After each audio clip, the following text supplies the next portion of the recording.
there's a lot of people out there who are saying that Amir Khan, Keith Thurman, and Kell Brook haven't done enough yet to earn a shot at Floyd Mayweather.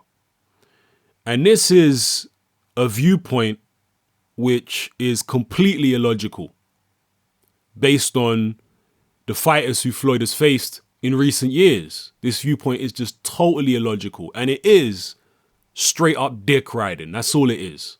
It's dick riding. Floyd Mayweather in recent years has faced people like Robert Guerrero, Victor Ortiz, and Marcos Maidana. You look at Victor Ortiz, he had one fight at welterweight against Andre Berto, a guy who really was a paper champion who in all reality lost to Luis Collazo. Had already lost to Luis Collazo, but nonetheless, Ortiz had one fight with Berto and he got an immediate title shot off the back of that, or an immediate shot against Floyd off the back of that because he was WBC champion after beating Berto.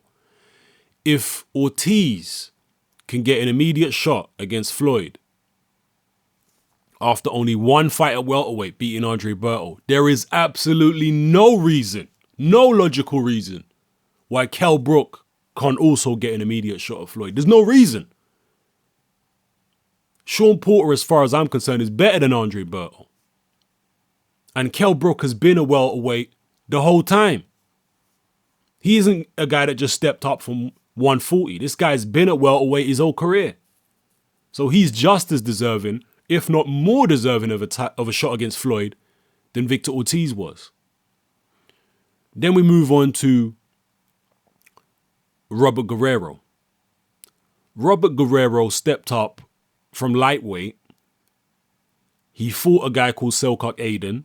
Aiden gave Guerrero hell. A lot of people felt that Guerrero actually lost that fight. It was certainly very close and Guerrero got hit with a hell of a lot of punches. It wasn't impressive at all.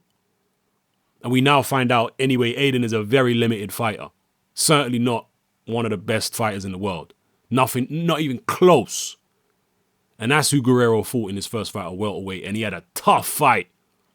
Then he fought Andre Berto, who was coming off a long layoff, injury, and that defeat against Victor Ortiz, where he took a tremendous amount of punishment and was really damaged goods by the time he fought Guerrero. Now, Guerrero won the fight, but Guerrero got hit with a hell of a lot of punches against Andre Berto. A hell of a lot of shots. And remember, this is Berto coming off a loss. Guerrero fights him, then gets the title shot against Mayweather. If Guerrero can do that, there is absolutely no reason, there is no logical reason that Amir Khan can't get an immediate title shot against Floyd right now after beating Luis Collazo, who was coming off a win, and then beating Devon Alexander, who, yes, was coming off a loss, a 12-round decision loss. But nonetheless, Alexander, in recent years, beat Maidana, who's just had a shot at Floyd. Okay. Well, no, actually, sorry. Let me rewind that. No, Alexander isn't coming off a loss. My bad. Alexander actually beat Soto Karass in his last fight. So scratch that off what I was going to say. But nonetheless, you get my point. There's no reason why, if Guerrero can get a shot against Floyd, there's no reason at all why Khan can't get a shot right now. He's done more than enough. Based on Floyd's previous opponents, he's done more than enough to get a shot at Floyd. So don't come at me with that bullshit. Then we look at Keith Thurman. Okay? Now, look at Marcos Maidana, for example. How did Marcos Maidana earn his shot? Marcos Maidana got the shit beat out of him by Devon Alexander. We all remember that, right? Then he fought some journeyman, well, basically journeyman, high-level journeyman or journeyman in Soto Karass, which was a tough fight for Maidana, by the way. Soto Karass and Josecito Lopez. And Maidana was targeting Paulie Malignaggi, who'd just beaten Senchenko. He didn't manage to get the Malignaggi fight, and Malignaggi lined up a fight with Broner. So in comes Keith Thurman, and Keith Thurman says, I want to fight Maidana. Well, Thurman himself had been going for Malignaggi, but since Malignaggi was going to fight Broner, Thurman said, look, me and you, Maidana, let's fight then. And then winner gets the winner of Malignaggi and Broner. Guess what happened?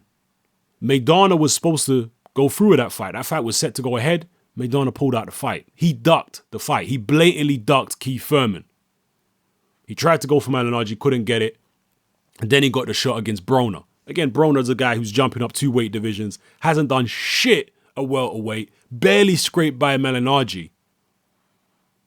Maidana goes in there, beats Broner, and gets an immediate title shot against Floyd.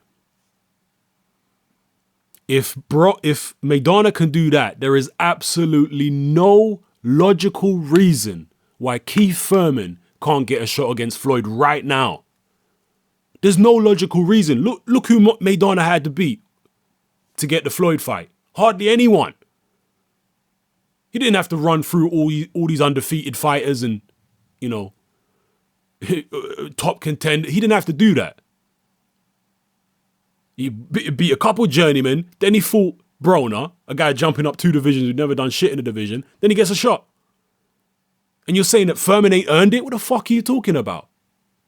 Thurman's just beaten an undefeated fighter. He also beat Diego Chavez, who just had a draw with Tim Bradley. Right? I'm not saying that Thurman has cleaned out the division, not even close, nothing like it. But he's certainly done as much as Marcus Maidana, a guy who ducked him. You know? So, please, enough with the bullshit. And if you look back in Floyd's own career, when he first stepped up to welterweight, who did Floyd have to beat to earn his shot at the welterweight title? Zab Judah, who was coming off a loss. That's all he did. He stepped up to welterweight, beat Zab Judah, who was coming off a loss, and then got an immediate title shot against Bodemir. He didn't have to go through all the top contenders and all the other champions. No, he just got an immediate shot against Bodemir after beating a guy who was coming off a loss. Then he got, off the back of the Bodemir fight, he stepped up to 154. He didn't have to earn his shot at Oscar De La Hoya. Remember, at the time, Floyd Mayweather was not a pay-per-view fighter. De La Hoya was the cash cow. What did Floyd do to earn his shot at De La Hoya? He didn't do shit at 154. He just stepped up and De La Hoya gave him a shot. There was no earning his place by beating the other top contenders at 154. There was none of that. He got an immediate shot. Okay? You people's memories must be very, very short if you can't remember all this stuff. And the whole thing about being a champion is that you take on all the top contenders. You don't let all the contenders beat each other up and then carefully select which one you want to fight after, you know, after the rest of them have beating each other to a pulp, and then you come in, oh, let me carefully select you. No, that's not what a champion is. A champion is like Muhammad Ali. And Muhammad Ali was champion. He said, look, I'll take on all comers. That's what a champion is. You guys, some of you dick riding Flomos out there, you want Floyd to be a cherry picker. That's how you're behaving. You want him to be a cherry picker. You want all the top contenders to have to fight each other, something Floyd didn't do when he was a contender at welterweight. But yet you want these guys to do it. Oh, Khan versus Thurman, then the winner deserves Floyd. Fuck you. You fucking dick rider. How the hell does the winner of Khan Thurman deserve Floyd? Fuck you. Right? Pacquiao, Thurman, Khan, or Kell Brook, they are all perfectly viable opponents for Floyd Mayweather on May 2nd, 2015. If he fights any one of those guys, I won't have a problem with it. They've all done enough. Based on Floyd's last few opponents, they've all done enough to earn a shot. So don't give me no bullshit about they need to do this. And no, they don't need to do shit. They're all perfectly viable opponents for Floyd on May 2nd. That's the end of it. All right? Stop the dick riding. Stop it. It's just ridiculous now. Oh, you got to earn this. You got to earn. Fuck you. Just cut it out, man. Good God. And who Floyd chooses, I don't know. But like I say, anyone out of those 4 is fine. They've all earned their shot at Floyd as much as Floyd's recent opponents have. So there's no problem there at all. They don't have to fight each other at all. Anyway, let me just end this video right here. I've made my point. And there's really no refuting my point. My point is bulletproof. Don't try and dance around it and talk no bullshit. You get me? Because I ain't having it. Yeah? These guys have done enough, and they should all be viable opponents for Floyd on May 2nd. This is Hatman, I'm out.